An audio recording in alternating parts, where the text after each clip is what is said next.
व्याकरण में काल का अर्थ समय होता है। क्रिया के जिस रूप से कार्य के समय का पता चले उसे काल कहते हैं। इसके तीन मुख्य भेद होते हैं। आज हम वर्तमान काल को समझेंगे।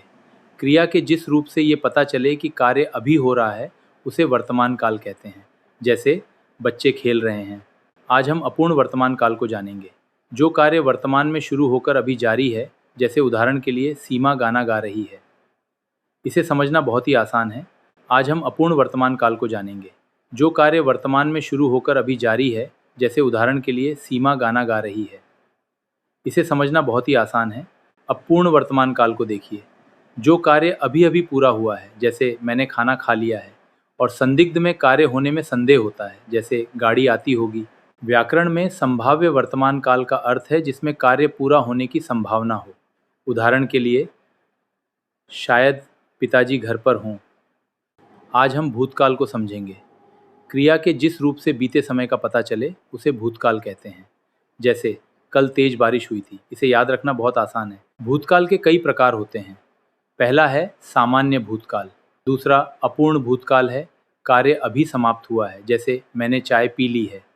आज हम सामान्य भूतकाल को समझेंगे, जिससे कार्य के बीते समय में होने का सामान्य बोध हो। जैसे कि उदाहरण के लिए रोहन गया। आज हम पूर्ण भूतकाल सीखेंगे। ये बीते समय में कार्य की समाप्ति बताता है। जैसे कि इस उदाहरण को देखें, अंग्रेज भारत पर राज करते थे। अपूर्ण भूतकाल को समझिए, जिससे पता चले कि कार्य भूतकाल में शुरू हुआ था। उदाहरण, वो सो रहा था पर समाप्त नहीं हुआ था।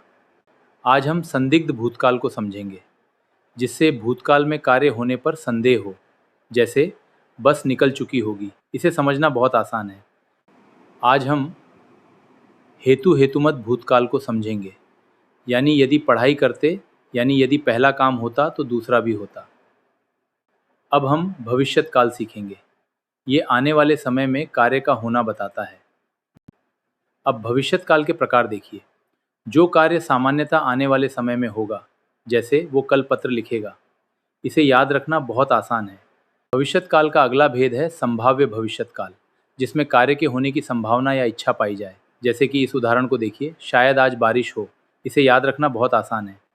अब हेतु हेतुमत भविष्यत काल को समझिए, जहाँ भविष्य की एक क्रिया का होना दूसरी क्रिया पर निर्भर करे। जैसे यानी यदि पहला काम होता तो दूसरा भी होता, यदि पढ़ाई करते तो पास हो जाते। वर्तमान काल को समझिए। इसके अंत में ह, है, हैं, हूँ आते हैं, यानी कार्य अभी हो रहा है। जैसे अजय चाय पी रहा है, इसे याद रखें। अब हम भूतकाल को समझेंगे। इसके अंत में था, थी, थे आते हैं, यानी कार्य हो चुका है। जैसे वो जा चुका था, इसे याद रखें। अब भविष्यत काल को देखिए। इसके अंत में गा, गी, गे आते हैं, यानी कार्य आने वाले समय में होगा। जैसे कि इस उदाहरण को देखिए,